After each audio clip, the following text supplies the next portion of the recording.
The wind howls across a silent town buried in snow. And somewhere on that frozen road, a police officer slams on his brakes because a small, trembling child just appeared out of the blizzard, clutching a wounded puppy against her chest. What happens next will melt even the coldest heart. This is not just a story about rescue. It's a story about redemption, love, and the miracle of finding family when you least expect it. But before we begin, where are you watching from tonight? Drop your city or state in the comments below.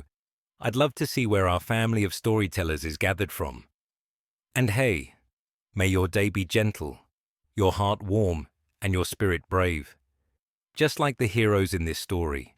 The wind howled across the frozen plains of northern Montana, bending pine trees until their branches brushed the ground like weary arms.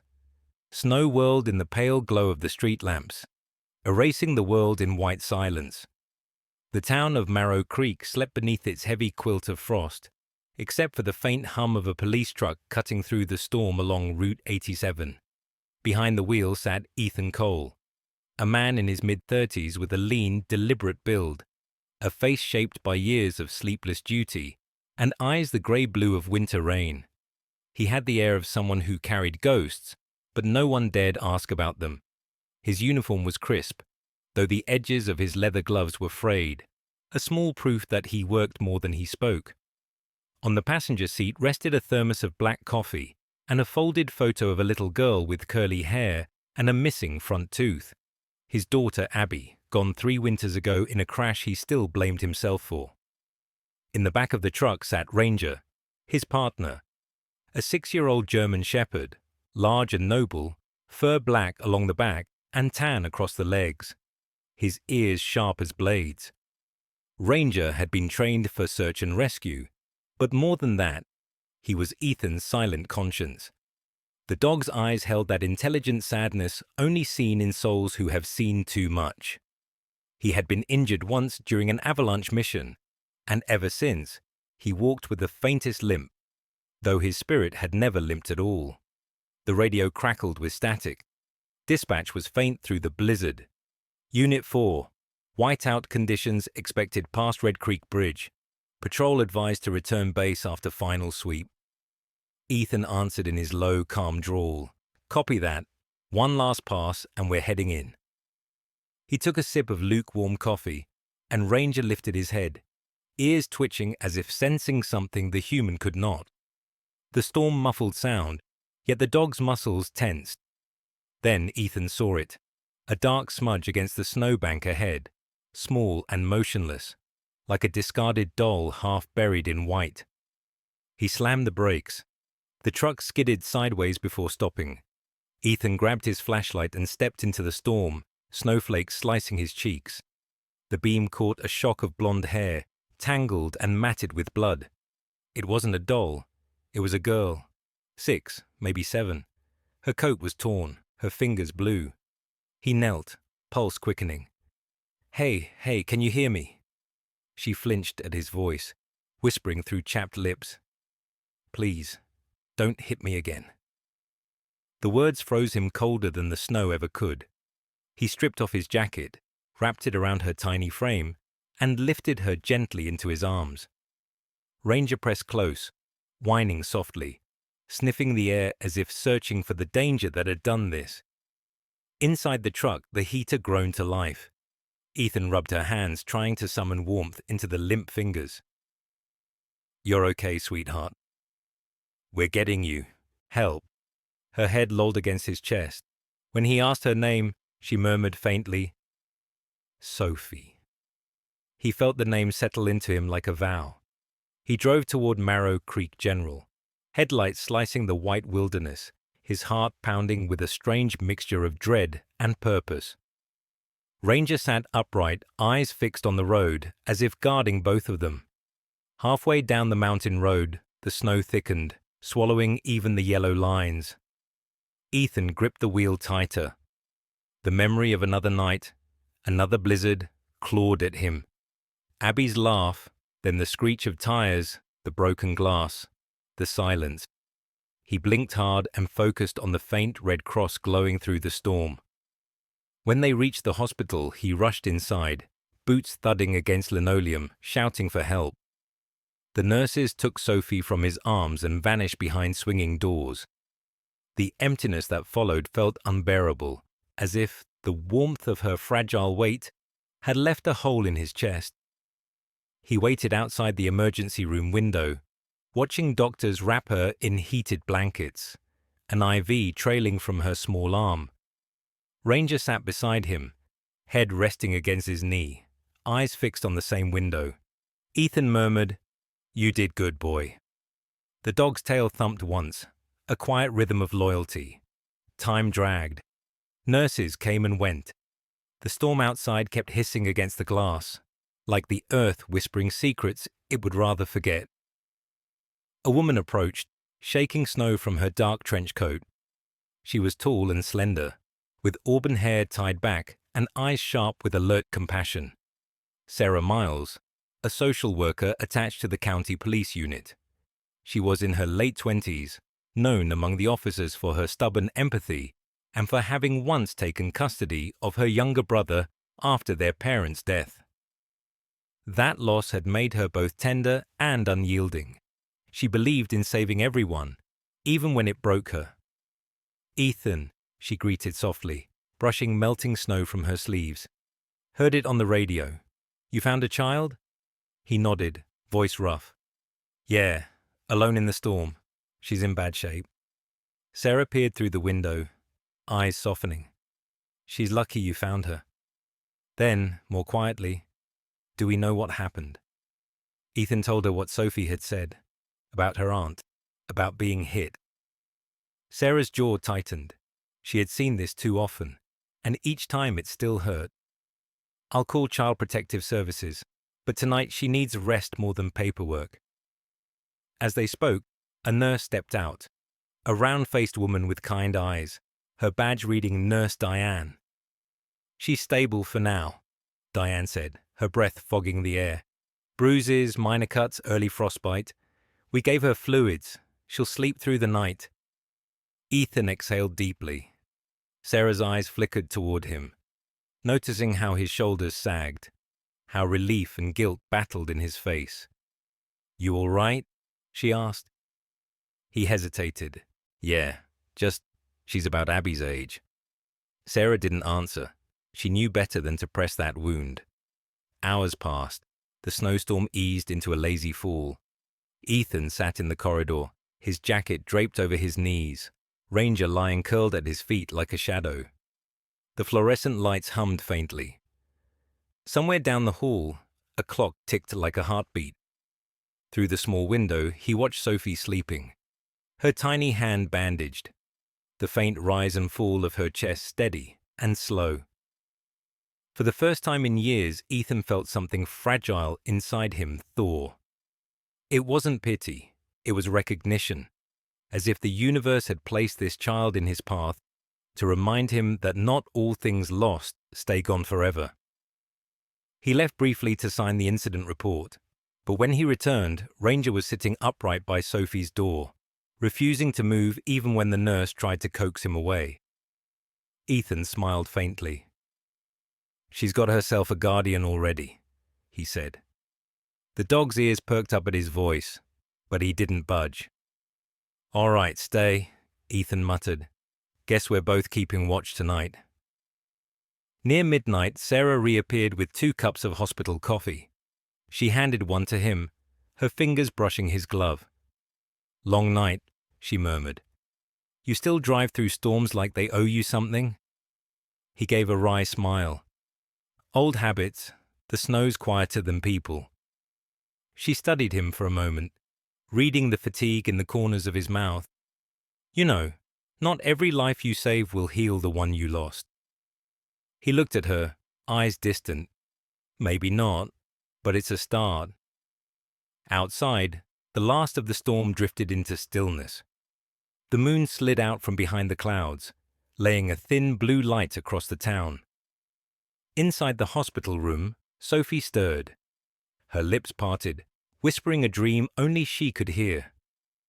Ranger's ears twitched, and he shifted closer to the bed, his muzzle resting against the edge as if promising silently that she would never be alone again. Ethan stood at the window, watching the snow-covered parking lot. He thought of the nameless roads he'd driven, the empty house waiting for him, the photograph of Abby folded in his pocket. But when he looked back at the sleeping child and the faithful dog, something stirred.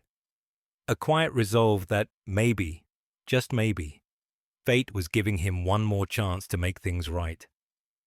He whispered to himself, "You're safe now, kid. I'm not going anywhere."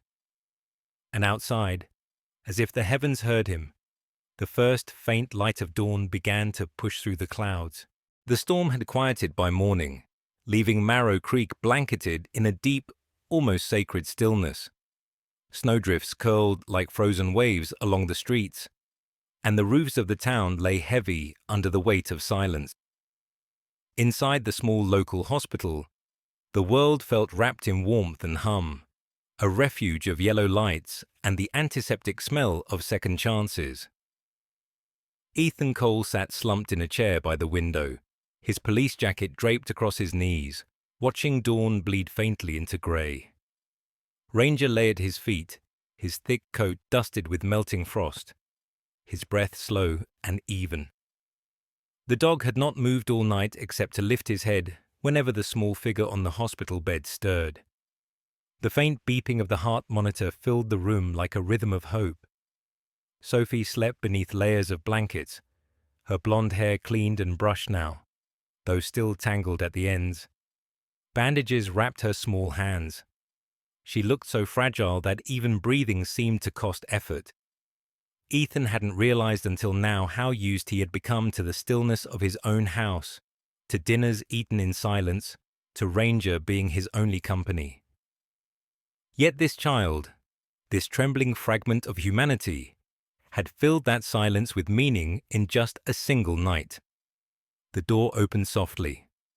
Dr. Hannah Everett stepped in, her presence gentle but commanding, like someone who knew how to balance compassion and exhaustion.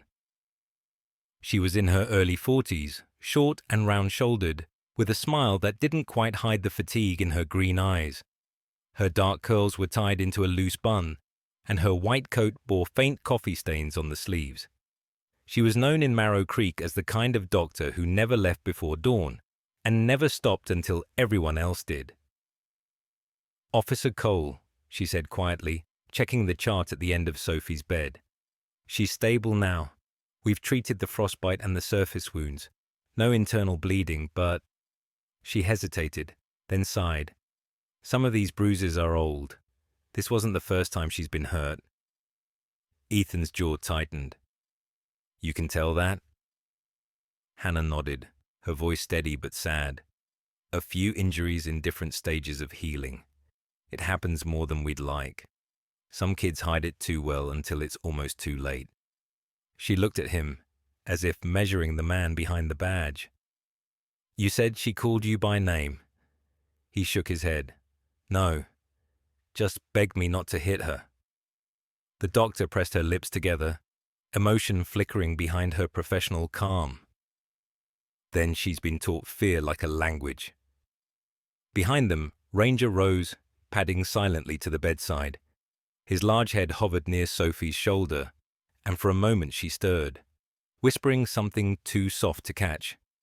The dog let out a low chuff, almost protective, then lay down again, his head resting near her hand. Hannah smiled faintly. "Your partner's got better bedside manners than most people I know." Ethan smirked slightly. "He listens more than he talks." Just then, the door creaked again. Sarah Miles entered holding 2 paper cups of coffee, steam curling in the cold air. She was wearing a dark grey coat today, her auburn hair damp from melted snow, eyes sharper and more focused than last night. She nodded toward the doctor. "Morning, Hannah." "Morning, Sarah," the doctor replied. "You're early." Sarah shrugged. "Couldn't sleep." She handed one of the cups to Ethan, her fingers brushing his for a fraction of a second. "CPS called back," she said. "They're sending a field agent from Helena this afternoon to assess the case. Until then, we keep her here." Ethan frowned. You think she'll be safe here? Sarah's tone was firm.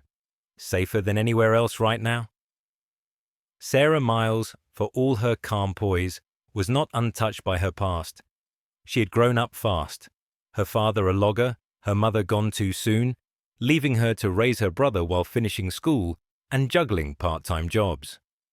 That sense of forced responsibility had hardened her, made her wary of promises. People who made them often broke them. She trusted actions more than words, and in Ethan's quiet persistence, she found something familiar, a man who carried guilt like armor. Hours later, when Sophie finally stirred awake, her small voice was the faintest sound in the sterile air. Ethan leaned forward instantly. "Hey, easy," he murmured. "You're safe here."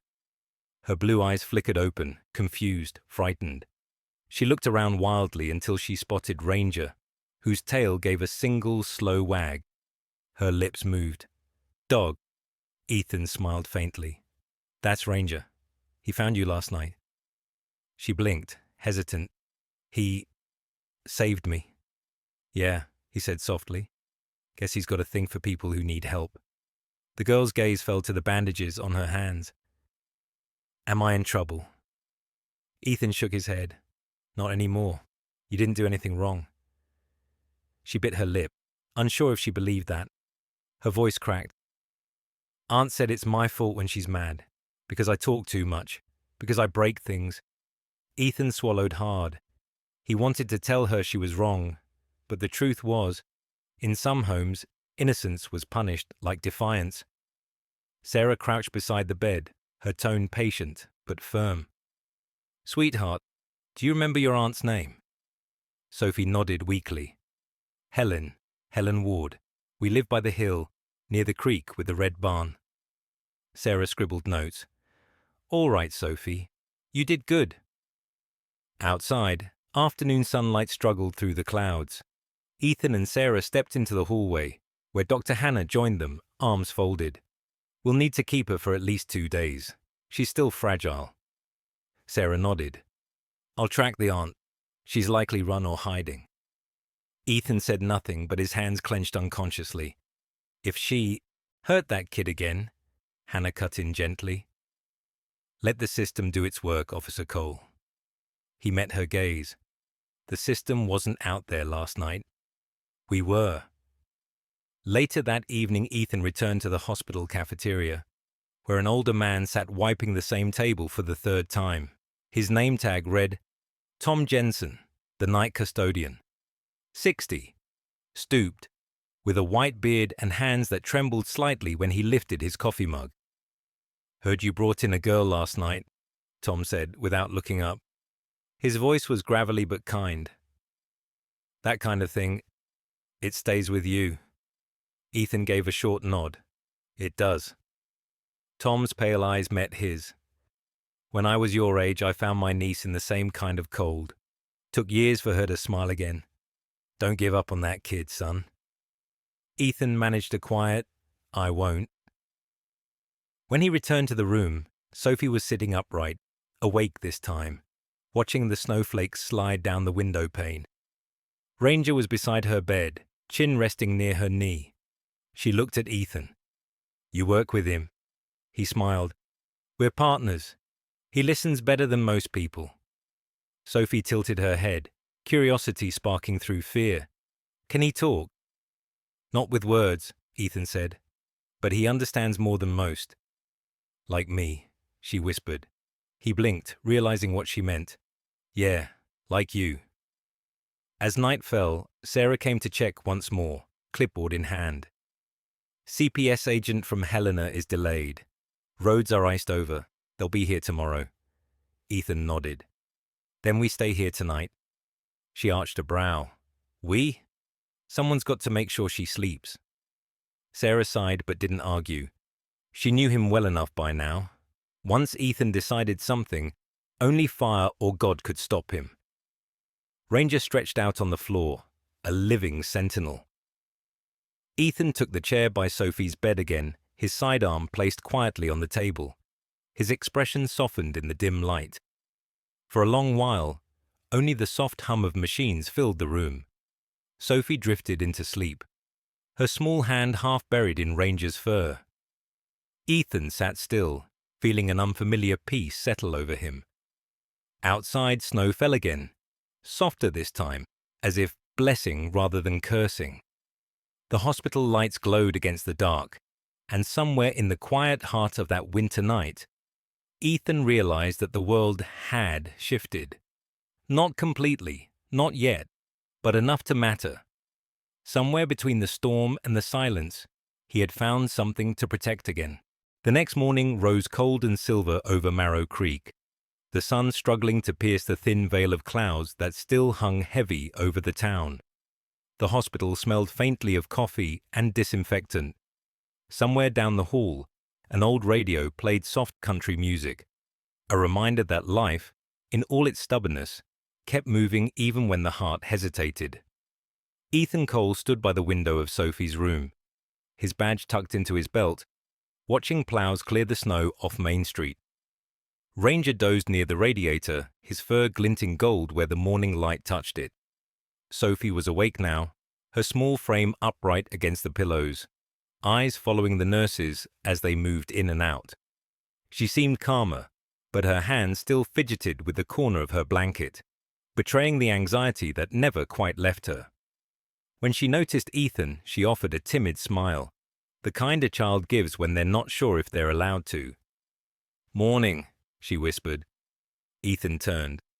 "Morning, kiddo. You feeling any better?" She hesitated, then nodded. "The doctor said I can eat pancakes." He smiled faintly. "Then I guess that means you're officially tougher than me. I haven't earned pancakes in years." The door opened and Nurse Diane, the woman from the night before, entered carrying a tray. Her soft brown hair was tied back with a faded blue ribbon, and the lines around her eyes deepened when she smiled. She had the manner of someone who had spent her whole life caring for others, and it showed in every gentle movement. "Well, good morning to my favorite patient," she said cheerfully, setting the tray down. "And to the officer who doesn't know when to go home." Ethan raised a brow. "You're assuming I have a home?" She gave him a look. "Everyone does. Some just forget where it is." Sophie giggled, and for a fleeting moment, the air in the room lightened. Ranger raised his head, tail sweeping the floor once. The nurse set a small plate of pancakes and fruit before Sophie. "Eat slow," she said softly. "You got time now." The girl obeyed, cutting her pancakes into tiny squares, her hands trembling only slightly. Not long after, Sarah Miles arrived, her boots tracking a trail of melting snow behind her. She carried a folder thick with papers and a determined look that meant she had been awake far too long. "Morning," she said, brushing hair from her eyes. "The CPS agent made it through the pass. Should be here within the hour." She glanced at Sophie, then back to Ethan. "How's she doing?" Ethan shrugged. She smiled. Sarah's lips softened into something between a smile and a sigh. "Then that's progress." When the door opened again, a man stepped in. Agent Neil Brooks, the Child Protective Services officer from Helena. He was in his early 50s, with graying hair cropped short and a weathered face that spoke of too many road trips and too few vacations. He wore a brown coat dusted with salt from the highway and carried himself with quiet efficiency. "Sorry for the delay," he said, shaking Ethan's hand firmly. "The mountain road was a nightmare." Ethan nodded. "You made it. That's what matters." Neil's gaze softened as it landed on Sophie. "You must be Sophie Parker." She froze, fork halfway to her mouth, eyes flickering toward Ethan. "It's okay," Ethan said gently. "He's here to help." Neil crouched to her level. His voice was calm, the tone of a man used to talking to frightened children. "You're safe now, sweetheart. We just need to make sure nobody hurts you again. Can I ask you a few questions?" Sophie nodded weakly. Sarah stayed beside her, gently guiding the conversation. Ethan stood back, arms crossed, watching every nuance, every hesitation. When Neil asked where her aunt might be, Sophie stared down at her plate. "She left last week," she said quietly. "She said she didn't want me no more. She said the world would take care of me." Sarah exchanged a look with Ethan, anger mixed with sorrow. Neil scribbled notes. "We'll file an immediate investigation. For now, she remains under temporary protective care." Ethan's jaw clenched. "What does that mean?" "She'll stay here until a foster placement opens," Neil explained. "Could be a few days, maybe a week." Sophie looked from one adult to the next, sensing the weight behind their words. "Does that mean I can't stay with Ranger?" The question hung in the air. Ethan hesitated. "We'll see what we can do." As the day unfolded, Ethan stepped outside to the parking lot, snow crunching under his boots. He leaned against his truck, lighting a cigarette he didn't even smoke, an old habit resurrected out of nerves. Sarah followed, wrapping her coat tighter around her slender frame. "You can't take her home," she said gently but firmly. He exhaled, watching the smoke rise into the cold. "I wasn't planning to." "Weren't you?" she asked softly. "You're getting attached, Ethan."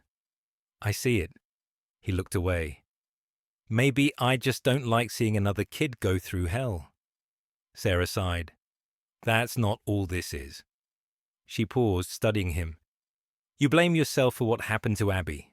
You think saving Sophie will fix that, but it doesn't work that way."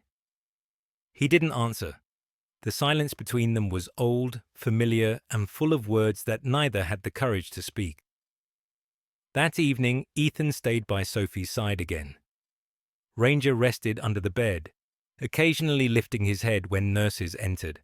Sophie was drawing on a scrap of paper with a crayon Sarah had found in the waiting room. "What are you drawing?" Ethan asked. "Home," she said simply. He leaned closer. The picture showed a small cabin with smoke rising from the chimney, a man in a blue uniform standing beside a dog, and a girl with golden hair. "Who's that?" he asked, pointing to the man. She smiled shyly. "You and Ranger." He felt his throat tighten. "That's a good drawing." "Do you like it?" "Yeah," he whispered. "I really do." Later, Sarah joined them, carrying a blanket she'd borrowed from the nurses' station. "The roads might freeze again tonight," she said. "Neil's staying at the motel until morning. We're short-staffed, so I'll take the night shift here." Ethan raised an eyebrow. "You don't trust me alone?" "I don't trust the world," she said, simply. As night deepened, Sophie drifted to sleep, her crayon still clutched in her hand. Sarah sat in the corner reading her notes, glasses slipping down her nose. The fluorescent lights buzzed softly overhead. Ethan leaned back, exhaustion settling over him. He glanced at Ranger, who was watching the door like a sentinel. "You ever think we're both too stubborn for our own good?" he murmured. The dog huffed as if to agree. Hours passed before Sarah spoke again, her voice quiet. "Do you ever wonder why life keeps bringing broken things to you?" Ethan looked at her, puzzled. She smiled faintly. "Maybe because you're one of the few people who try to fix them instead of throwing them away." He didn't know what to say to that. Instead, he looked towards Sophie's sleeping form and whispered, "Then I hope I don't fail this one." Outside, snow began to fall again, thin, almost delicate flakes swirling through the glow of the street lamps. Inside, warmth lingered. A man, a woman, a child, and a loyal dog, each carrying their own scars, each unknowingly stitching a new story together. Somewhere in that small hospital room, under the hum of machines and the hush of falling snow, the first fragile threads of a family were beginning to form. The morning after the second storm broke clean and golden, the air sharp as glass. Sunlight spilled across the white roofs of Marrow Creek, glinting like scattered diamonds. Inside the hospital, the light stretched through narrow windows, touching everything in warm gold. Sophie was sitting up now, her hair brushed neatly, a faint color returning to her cheeks. The nurses said she'd slept without nightmares for the first time since arriving. Ethan Cole stood by the door, still in uniform, though his badge glimmered like a weight of guilt and duty. Ranger lay under Sophie's bed, one paw sticking out, twitching occasionally as he dreamed. The sight softened Ethan's usual stoicism. His face was still, but something in his eyes betrayed the fragile warmth returning to him. Dr. Hannah Everett entered holding a clipboard and wearing her usual tired smile. "Good morning, Officer Cole," she said, glancing at Sophie. "You've got a tough one here. She's healing fast." Sophie smiled shyly at the doctor before turning back to the crayon drawing she was working on. The paper was filled with color. A small house surrounded by pine trees, a blue sky, and a tall man with a dog. Ethan didn't ask who the man was. He already knew. Hannah checked Sophie's vitals, then straightened her coat. "She'll be ready for discharge by the end of the week, but the CPS office will have to decide what happens next." Her voice softened. "It's the part I hate most." Sarah Miles arrived a few minutes later, cheeks flushed from the cold, holding 2 steaming cups of coffee. "The roads are clear again," she said, handing Ethan a cup. "Neil's gone back to Helena to file the preliminary report. He'll return in 2 days." Ethan nodded but didn't reply. His eyes were fixed on Sophie, who was humming quietly while Ranger listened beside her. Sarah studied him, arms crossed. "You're already thinking about what'll happen to her, aren't you?" she asked. "Don't," she added, before he could answer. "It's not your choice yet." But Sarah's words held less conviction than before. She was tired of the system, of the endless cycle of broken homes. She leaned against the windowsill, watching the snow melt in thin rivulets down the glass. Her life had been built on trying to save people who didn't always want saving. The years had hardened her voice, but not her heart. She saw something in Ethan's gaze that mirrored her own. A quiet desperation to make the world right, at least for one child.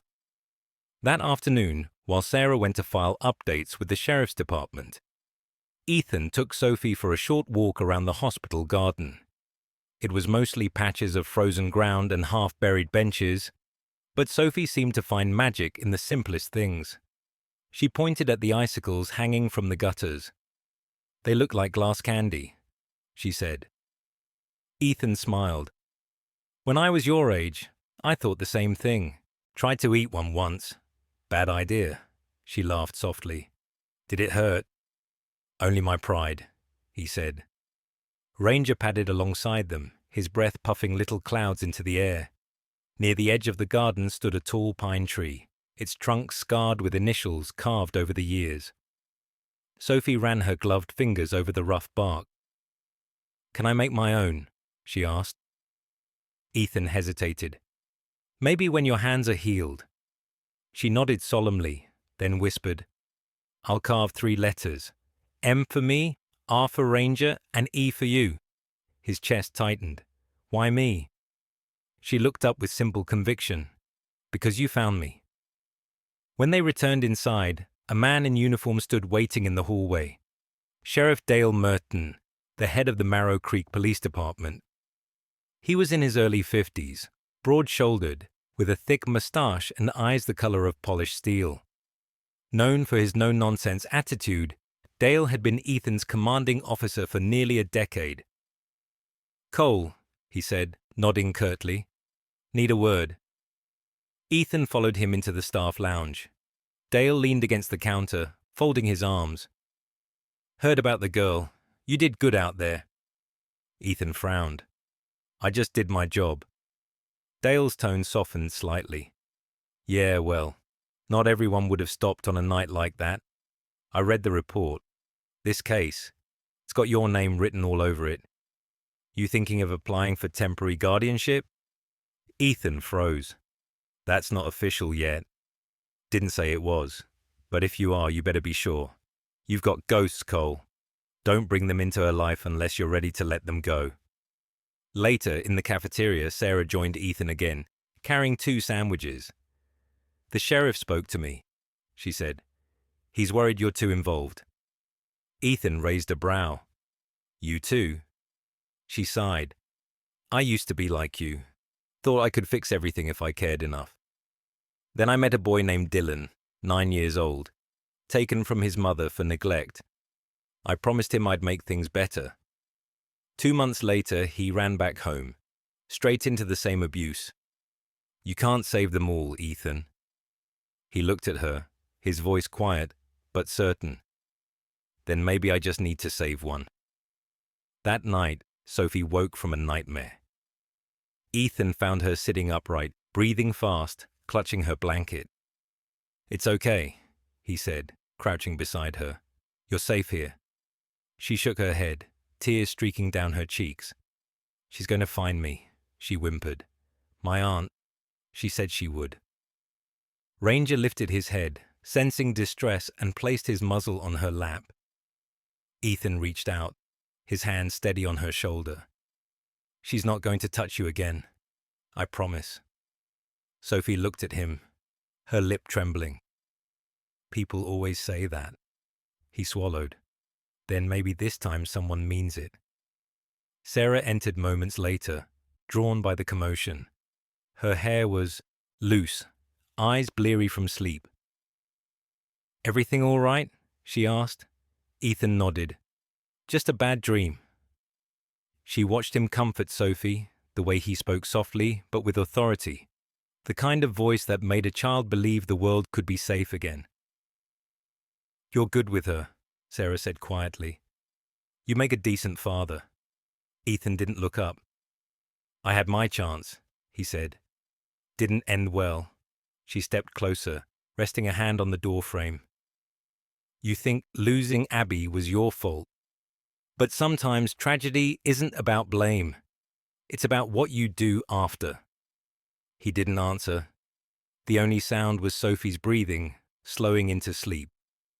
Outside, the wind picked up again, though gently this time, brushing against the windows like a whisper of mercy. Ranger circled once and lay down near the bed, one ear twitching at every sound. Ethan took the chair by Sophie's bedside and leaned back, exhaustion pulling at his body but peace finally finding his mind. He thought of the words he'd just said, of the promise he'd made, and realized he meant it with every bone in his body. By dawn, when Sarah returned with 2 cups of fresh coffee, she found Ethan still there, his head tilted back, Ranger's paw resting over his boot. Sophie slept peacefully between them. Sarah smiled faintly, the kind that carried both sorrow and hope. She whispered to herself, maybe some promises can still be kept. By Friday, the snow along the main road had hardened into icy veins that glittered under the morning sun.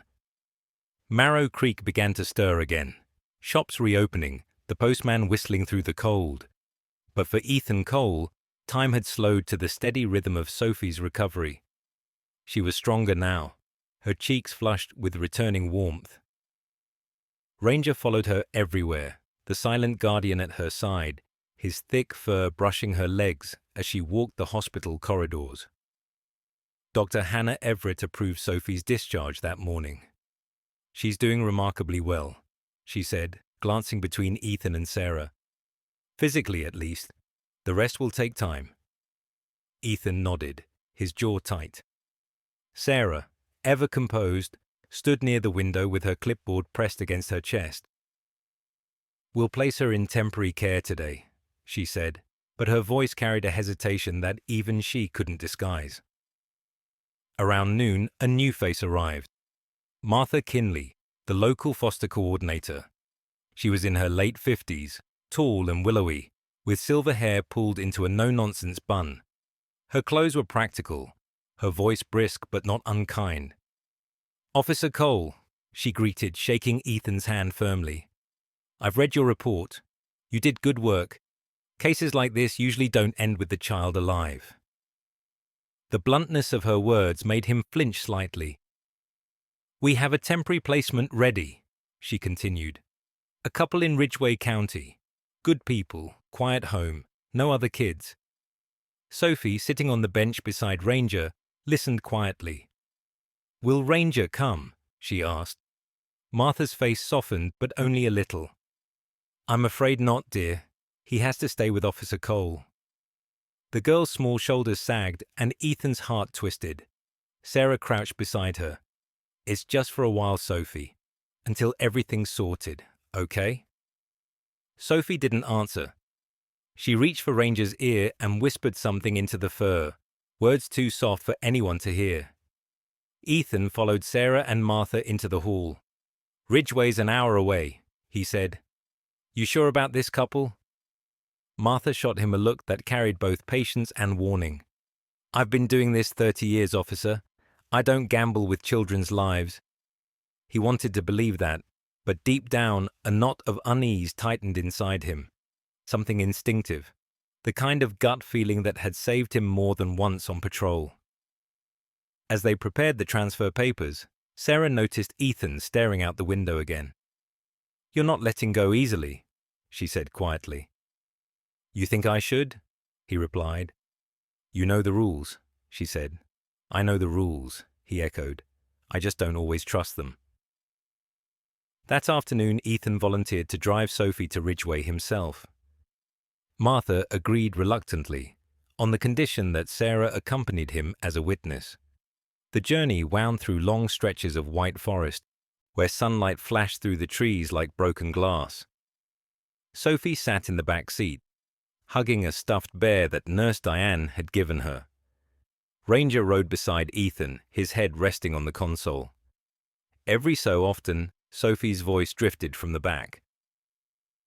"Does it snow like this every winter here?" Ethan smiled slightly. "Mostly. Sometimes worse."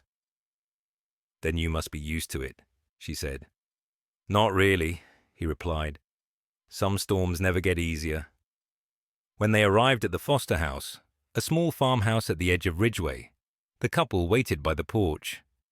Harold and June Carter, middle-aged, modestly dressed, with warm smiles that seemed rehearsed but harmless. Harold was tall, thin, with sun-spotted skin and a farmer's handshake. Firm, perhaps too firm. June was shorter, with curly auburn hair and eyes that darted nervously between people. "We're so happy to have her," June said quickly, ushering them inside. "The guest room's all ready. I even baked cookies." Ethan's instincts, honed over years of policing, caught every detail. The padlock on the shed out back, the faint smell of old smoke in the hallway, the photo frames on the mantel showing no family but landscapes. Nothing was wrong exactly, but nothing was quite right either. Sarah noticed his expression. "You're profiling again," she whispered. "That's what I do best," he murmured. As paperwork exchanged hands, Sophie stood silently by the doorway. She turned to Ethan and said softly, "You'll come back, right?" He knelt, meeting her eye level. "You bet. Ranger too." She smiled, small but sincere, and hugged his neck. "Promise?" "Promise," he said, the word heavy like a vow. Ranger whined softly as if to seal it. On the drive back, silence filled the truck. Sarah finally broke it. "You're not going to sleep tonight, are you?" "Probably not," Ethan admitted. "You think something's wrong with them?" "No," he said slowly. "That's the problem. Everything looked too right." That evening he couldn't stay home. The house felt wrong, too quiet, too still. Ranger paced near the window, restless. Ethan grabbed his jacket and headed to the station.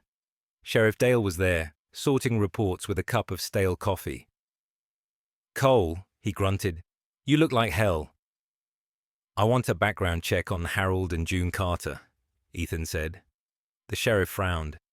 "You think the foster couple's dirty?" "Maybe not, but something about them doesn't sit right." Dale sighed. "Fine, I'll run it first thing tomorrow. You've got a gut like a wolf, it's hard to argue with." By midnight, snow began falling again, soft but relentless. Ethan sat in his truck outside the station. Lights off, Ranger curled beside him. He didn't know what he was waiting for. Maybe a call, maybe a sign. But when the radio buzzed softly with static, his pulse jumped. "Unit 4, come in." The Dispatcher's voice crackled. "We've got a report from Ridgeway. Possible disturbance at the Carter residence. Neighbors heard shouting. Child involved." Ethan's hand clenched around the mic. "This is Cole, I'm on it." Ranger barked once, sharp and ready. The engine roared to life, tires crunching over the ice. As the truck tore down the frozen road, Ethan's thoughts narrowed to a single point of fire. The promise he'd made. The drive felt endless, but when he reached the farmhouse, lights flickered from within. The front door stood open, the cold wind howling through it. Inside, the living room was in disarray. Chairs overturned, a lamp shattered. Sarah's car was parked outside. She had arrived minutes before him. She was standing near the fireplace, her flashlight cutting through the dark. "She's gone," Sarah said breathlessly. "Sophie's gone." Ranger sniffed the air, growling low. Ethan's eyes swept the room, the back window shattered, small footprints leading into the woods. Without a word, he grabbed the flashlight and followed. Ranger sprinting ahead, their figures swallowed by the forest's black mouth. And in that moment, under the unending snow, the promise he had made was no longer a word. It was a hunt. Snow had thickened into a relentless curtain by the time Ethan and Ranger entered the woods. The moon hid behind the clouds, and only the beam of his flashlight cut through the swirling white. Every breath hung in the air like smoke. The footprints were small and hurried, zigzagging between the trees before vanishing in patches of untouched snow. Sophie had been barefoot. He could see the faint shape of her toes in the prints before they blurred. His heart hammered as the wind howled through the pines, whispering her name in broken echoes. Sarah followed close behind, clutching her flashlight and gun. Her breath came in ragged bursts. The snow reached up to her knees. Her auburn hair had escaped her hood, strands frozen against her cheeks. "Ethan!" she shouted over the wind. "We need to call for backup." He didn't turn. "By the time they get here, she'll freeze," he said, his voice flat but full of urgency. Ranger surged ahead, nose to the ground, tail stiff like a compass needle. The dog's growl rose low and certain. "He's got something," Ethan said. They followed Ranger through the underbrush until they reached a clearing, a circle of moonlight cutting through the storm. There, half buried in snow, lay a broken bracelet, a small pink one with faded plastic beads spelling SOPHIE. Ethan knelt, his gloves trembling slightly as he picked it up. "She dropped this," he muttered. Sarah's eyes swept the tree line. "Or someone ripped it off." A sudden crack sounded behind them, a branch breaking or something heavier. Both spun around, flashlights cutting through the darkness. Nothing but snow. Ranger barked sharply, the sound echoing across the clearing, then bolted toward a narrow trail leading downhill. "Ranger, wait!" Ethan shouted, but the dog was already gone, a dark blur against the white. They gave chase, their boots sinking deep into snowdrifts. As they ran, the faint glimmer of a light appeared through the trees, a flickering orange glow, moving. "A lantern," Sarah whispered, "or fire." The trail led them to an old hunting cabin, long abandoned, its windows boarded and door hanging crooked. Smoke rose from the chimney. "She's in there," Ethan said, lowering his voice. He motioned for Sarah to circle around while he approached the front. Ranger was crouched near the porch, tail low, growling deep in his chest. Ethan raised his gun, nudged the door open, and stepped inside. The air hit him. Stale wood, kerosene, and fear. Inside stood Harold Carter, the foster father, his flannel shirt soaked in sweat, face pale and wild-eyed. His right hand clutched a hunting rifle. His left arm had a long red scratch down the forearm. "Don't come closer," he barked. "You don't understand."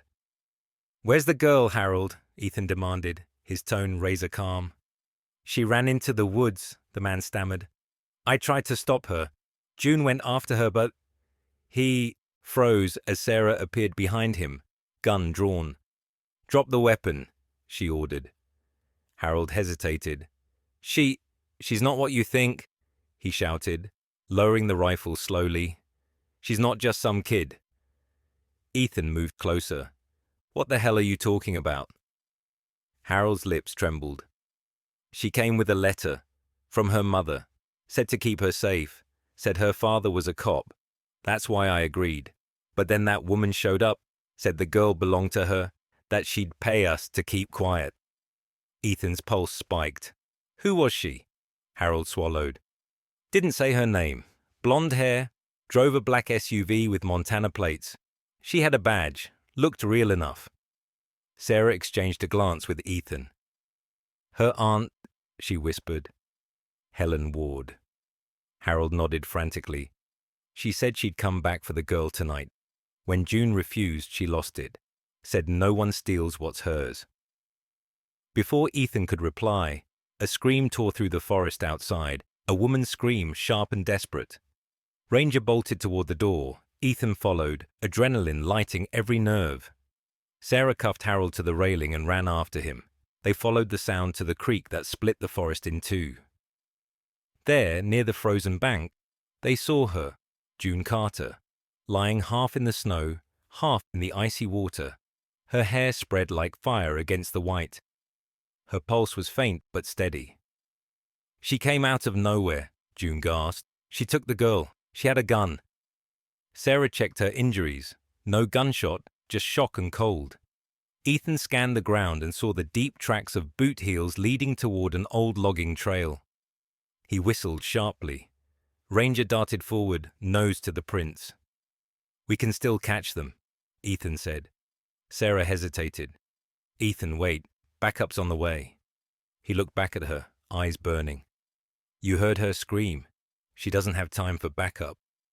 They pushed deeper into the forest, following Ranger's lead. The wind sliced through the trees, and the snow grew heavier again. The trail wound up a ridge, and at the crest they saw it. A small truck, headlights off, half hidden under the branches. Ethan raised his gun. "Stay behind me." They moved closer, boots crunching softly. Through the windshield he saw Helen Ward in the driver's seat, mid-30s, angular face, eyes sharp as flint. Her blonde hair was tangled, and her lips pressed in a thin, trembling line. Beside her, in the passenger seat, Sophie sat, motionless, tears streaking down her face. Helen saw them and started the engine. Ethan shouted, "Police! Step out of the vehicle!" The tires spun wildly in the snow. Ranger lunged, barking, as the truck veered onto the trail. Ethan fired once, blowing out a front tire. The truck skidded, fishtailed, then crashed into a snowbank with a violent crunch. Ethan and Sarah ran forward. The driver's side door burst open, and Helen stumbled out, gun in hand. She fired once. The bullet whistled past Ethan's shoulder. Ranger darted behind her, grabbing her coat sleeve and pulling her off balance. The gun fell into the snow. Ethan tackled her, pinning her down. "Where were you taking her?" he demanded. Helen thrashed beneath him, her breath ragged. "She's mine," she screamed. "You don't understand. She's not supposed to be with strangers." Sarah moved to the passenger side, opening the door carefully. "Sophie, it's okay," she whispered. The girl threw herself into Sarah's arms, sobbing. "I want to go home," she cried. "I just want to go home." When Ethan handcuffed Helen, she went quiet, her eyes glassy with exhaustion. "Her mother lied to you," she muttered. "You don't even know who she is." Ethan froze. "What do you mean?" Helen smiled faintly, bitterly. "Ask her about Lily Parker. Ask her what she never told you." The words struck him like ice, but there was no time to process them. Sirens wailed in the distance, Sheriff Dale's team arriving. Sarah held Sophie tight, shielding her from the lights as Ethan led Helen toward the approaching cars. Ranger circled once, tail lowered, then leaned against Ethan's leg, sensing the storm that was no longer just in the sky, but in his heart. As the first patrol lights painted the snow red and blue, Ethan looked down at the trembling child, then at the woman being loaded into the cruiser. The night was ending, but something far deeper had begun. The unraveling of secrets buried beneath years of silence and snow. Morning bled grey over Marrow Creek. The storm had passed, but everything carried its silence, like the town itself was holding its breath. Inside the precinct, the hum of fluorescent lights and the hiss of a coffee maker replaced the howl of the night wind. Ethan stood before the one-way glass of the interrogation room, the bruised reflection of his own face staring back. Beyond the glass sat Helen Ward, her wrists cuffed, hair matted, eyes red-rimmed but blazing with the fire of someone who thought herself the last keeper of the truth. Across from her sat Detective Paul Reddick, a solid man in his 40s, with a shaved head, and the kind of face that rarely smiled. His calm voice was a weapon in itself, his gaze patient, but suffocating. He'd seen too many liars crumble beneath it. "You said last night that the child isn't who we think she is," he began. Helen's jaw tightened. "You think she's some random girl who fell into your officer's arms. She isn't. Her mother made me promise to protect her from him." Ethan's hands clenched. Sarah stood beside him, her posture rigid, but her eyes soft with fatigue. "She's still clinging to the same story," she whispered. "Lily Parker, secret child, enemies everywhere, but the database says Lily died 6 years ago. No surviving family, no child." Helen's voice sharpened. "You believe paper more than people? She wasn't dead. Lily faked it. She was running. From them. From him." She turned suddenly toward the glass, staring straight at Ethan's shadowed outline. "Ask him who Lily really was." Reddick's tone didn't waver. "Officer Cole, you want to step in?" Ethan shook his head. "Let her talk." Helen leaned forward, eyes glittering. "You were her husband, weren't you? You think she left because she stopped loving you. But she left because she was pregnant. She was terrified. You were on the force and she didn't know who to trust. You were being watched." The room seemed to constrict around Ethan. He stepped back from the glass. Sarah caught his arm. "Ethan." "I need air," he muttered. He walked down the corridor, Ranger padding silently at his side. The German Shepherd moved like a shadow, eyes tracking Ethan's every step. He paused by the vending machine, pressing his palms to the cold metal. Lily. Pregnant. The thought was an echo he couldn't silence. The last time he'd seen her, she'd been standing in the rain, face pale, lips trembling as she said, "You can't follow me this time." He had thought it was anger. Now he wondered if it had been fear. When Sarah found him minutes later, she was holding a thin manila folder. "The file Helen mentioned," she said. "Hospital records from Missoula. You need to see this." He took the folder, opened it. Inside lay a birth certificate, creased, smudged at the corners. Sophie Parker. Mother, Lily Parker. Father, blank.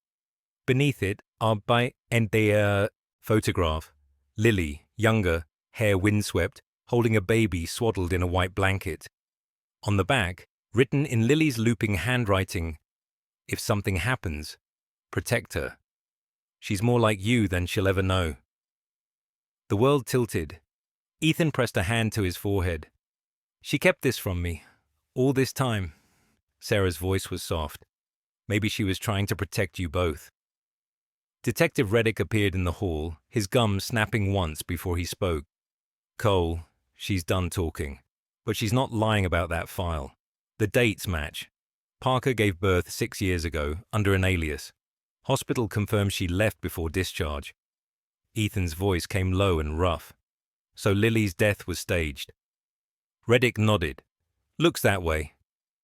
He paused, studying Ethan's face. "You need to prepare yourself. If Sophie's yours, it's not just a personal matter anymore. It's going to be legal hell." Sarah led Ethan back to Sophie's hospital room. The girl was sitting cross-legged on the bed, coloring with a stubby crayon, Ranger's head resting beside her. She looked up and smiled when she saw him. "You came back." He smiled faintly. "Didn't I promise I would?" Her small voice trembled. "Is she gone?" The mean lady. She won't hurt you again, Ethan said. Then softer. You're safe now. Sophie nodded, returned to her drawing. It showed 3 figures holding hands beneath the sun. Herself, Ethan, and Ranger. She'd drawn the dog first, with surprising accuracy, right down to the dark saddle mark on his back. That night, Sarah and Ethan sat outside the hospital entrance, steam rising from their coffee cups. Helen says Lily was running from something bigger, Sarah said quietly. She hinted at a trafficking ring, foster kids sold under fake adoptions. Ethan looked at her sharply. And you believe her? I've seen worse, Sarah replied. Her face caught the faint orange glow of the parking lot lights. If Lily was onto something, she would have made enemies fast. Ethan exhaled slowly, his breath clouding in the cold. She was always too stubborn to look away. Sarah studied him, her voice softening. You loved her. He nodded once. And I never stopped blaming myself for letting her walk away. Silence stretched between them, broken only by the distant crunch of snow under tires. Finally, Sarah spoke again. If Sophie's your daughter, you'll have to fight for her. Courts, DNA, the state. It won't be simple. Ethan's answer came steady. Then I'll fight. Inside, Sophie had fallen asleep, her hand resting on Ranger's neck. The dog didn't move, not even when Ethan entered quietly and sat beside her. The moonlight through the blinds striped her face, and in that light he saw echoes of Lily. Her brow, her small, determined chin. He brushed a stray lock of hair from her forehead and whispered, I should have been there. Ranger lifted his head slightly, as if to remind him he was here now, and that was what mattered. When Ethan finally left the room, Sarah was waiting in the hallway. She looked at him, saw the new hardness in his eyes, and understood without words. This wasn't just an officer guarding a child anymore. It was a father reclaiming what life had stolen from him. Outside, dawn crept pale across the frozen hills. Somewhere beyond the horizon, the truth about Lily Parker and the people she had been running from was waiting to be found. The next evening settled heavy over Marrow Creek, the clouds bruised purple and grey, pressing low against the frozen horizon. The storm had ended, but the air still carried that metallic bite of something unfinished. The hospital lights glowed faintly through the fog as Ethan Cole stood in the parking lot. The collar of his dark uniform turned up, breath coiling in the cold. He hadn't slept in more than 30 hours. Somewhere inside, Sophie was resting under watch, her small world finally still after nights of chaos. Ranger stood beside him, tail low, eyes sharp, as if reading the unrest vibrating through his partner's veins. Sheriff Dale Merton arrived, his heavy boots crunching over the ice. The older man's weathered face looked more lined than usual, his mustache flecked with grey and frost. You're not letting this go, are you? Dale asked, his tone gruff but not unkind. Ethan shook his head. Lily didn't die by accident. Someone wanted her gone. Dale sighed, rubbing his jaw. If what Helen said's true, then your wife stumbled onto something ugly. But we don't have proof. The file she mentioned, those adoptions, was sealed 10 years ago by a federal task force, people higher up than us. Ethan's jaw tightened. Then we find someone who isn't afraid to open it. That someone turned out to be Agent Marcus Hale, an FBI liaison stationed in Billings, known for his meticulousness and his dislike of small-town politics. Hale arrived that afternoon, a tall man in his late 40s, with dark skin, a shaved head, and the kind of stillness that made people nervous. His black coat hung perfectly pressed, his voice low and precise. Officer Cole, he said after the introduction, I read your statement. The name Lily Parker appears in one of our archived investigations. She was a whistleblower for a non-profit tied to the foster care system. She uncovered forged adoption records, children disappearing under falsified guardianships. Sarah, who had been standing nearby, frowned. And you shut the case down. Hale didn't deny it. Evidence vanished. Witnesses recanted. We lost our window. Ethan's voice hardened. You didn't lose it. You buried it. Hale met his stare evenly. Careful, officer. You're treading into old graves. Ranger growled softly, the sound low and protective, making Hale glance down before continuing. What I can tell you is this. Someone in that system is still active. Helen Ward's name appeared twice in those files, once as a foster applicant and once as a witness who withdrew her testimony after Lily's disappearance. Sarah looked at Ethan. So Helen's not just a bystander, she was part of it. Hale nodded slightly, and she might not be the last. Later, in the dim light of the hospital cafeteria, Sarah sat with Ethan over untouched coffee. You know what this means, she said quietly. If Lily was involved with that organization, they could still be looking for Sophie. Ethan rubbed his temples. Then we move her, somewhere safe.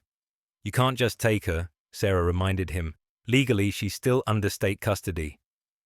He looked up, eyes tired but resolute. Then make the law catch up. The night grew colder. Around midnight, Ethan drove home to gather files from his safe. His old case notes from 6 years ago when Lily vanished. Ranger paced in the passenger seat, restless. Snow began to fall again, faint but steady, blanketing the windshield in a slow rhythm. When Ethan unlocked the front door of his cabin, he felt that instant wrongness. The air too still, the faint scent of cigarette smoke hanging where there shouldn't have been any. Ranger's ears pricked. Easy, Ethan whispered, hand drifting toward his holster. He moved through the living room, flashlight slicing the dark. Papers lay scattered across the floor. His drawers forced open, his photo frames turned face down. Ranger gave a low, steady growl. Then Ethan heard it, a faint creak from the back hallway. He turned just as a figure bolted from the shadows. Ethan lunged, catching the man's jacket and slamming him into the wall. The intruder was young, mid-20s, thin but wiry. His blonde hair plastered to his forehead with sweat. His nose bled from the impact, but his smirk was intact. You're too late, the man sneered. They already know. Ethan pressed his forearm against his throat. Who's they? The man only laughed. Ask your wife's friends. She wasn't the hero you think.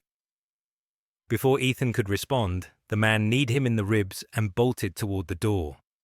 Ranger lunged, knocking him off balance, teeth catching fabric but not flesh. The man stumbled, slammed the door open, and disappeared into the snow.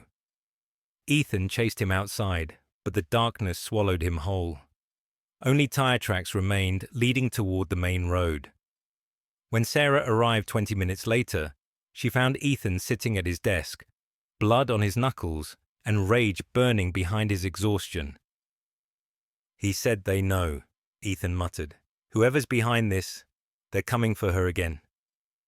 Sarah crouched beside him. You think this ties back to the files? He nodded.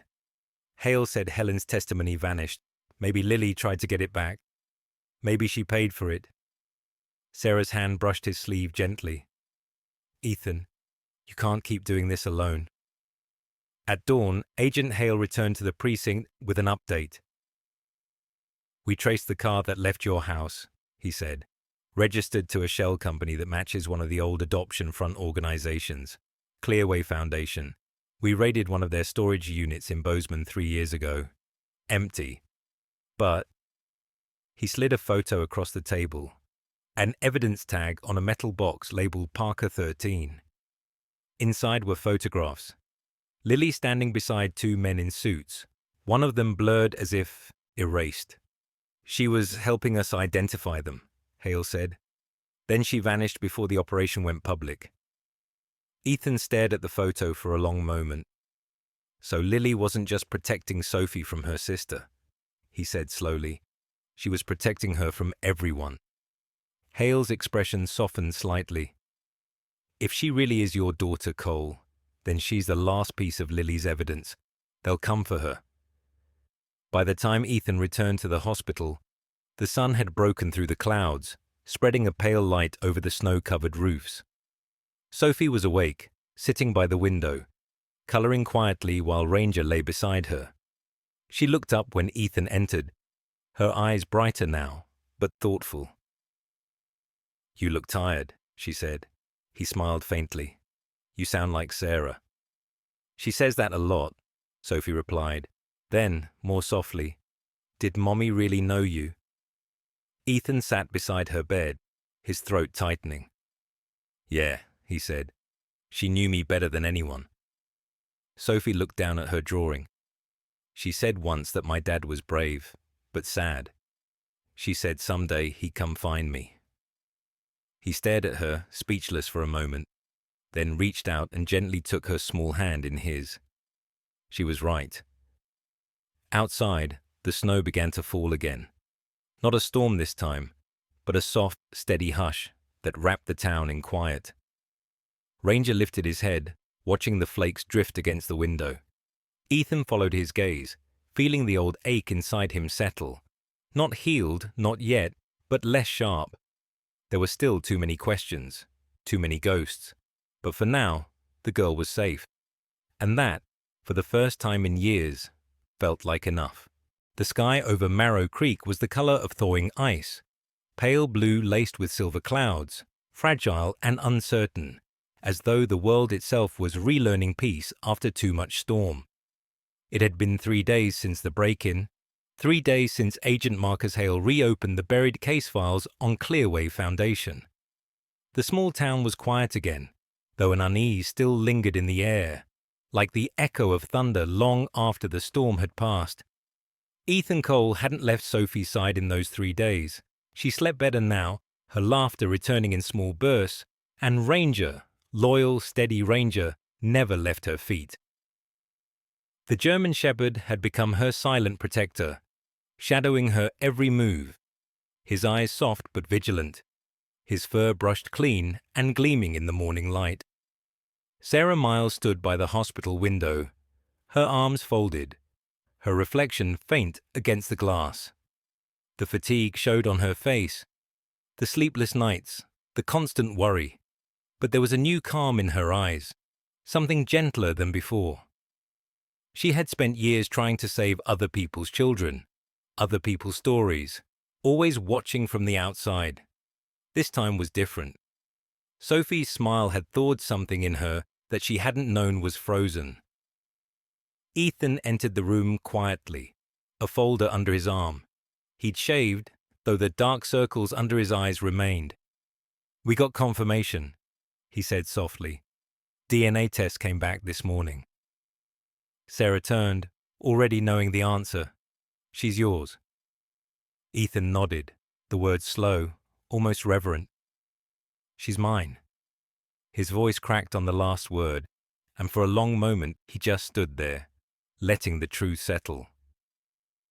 Then he exhaled, not like a sigh, but like a release that had been waiting for years. Sophie looked up from the drawing she was coloring. "Why are you crying?" she asked in her small, clear voice. Ethan knelt beside her bed, brushing a hand through her golden hair. "Because I'm happy," he said, his voice breaking into a quiet laugh. "Because I finally found what I lost." She tilted her head, smiling softly. "Mommy said you would come when the snow stopped." Ethan swallowed hard. She was right. Later that afternoon, Agent Hale returned with a small team from the bureau. He carried a black case of files and a look that was equal parts relief and regret. "We arrested 2 men connected to the old adoption network," he reported. "Helen Ward's testimony led us straight to them. She's agreed to testify in exchange for protective custody." He paused, his tone softening. "I owe you, Cole. If you hadn't pushed this, the truth would have stayed buried another decade."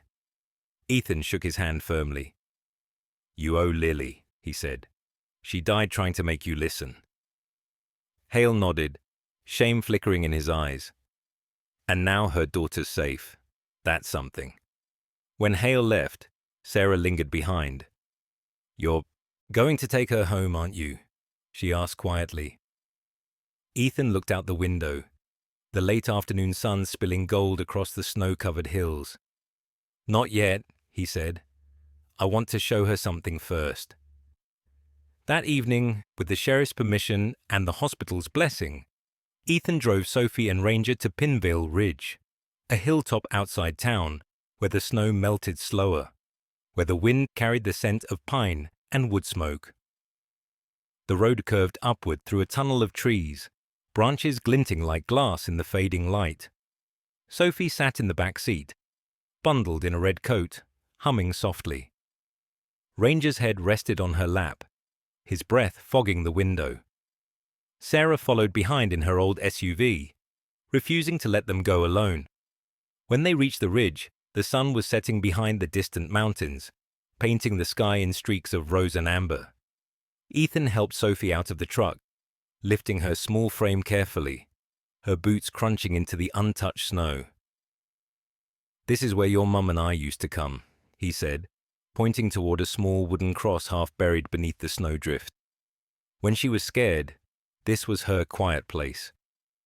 Sophie took his hand, her mittened fingers wrapping around his gloved ones. "Did she like the snow?" "She loved it," he said softly. "She said snow was proof that even the world needs to start over sometimes."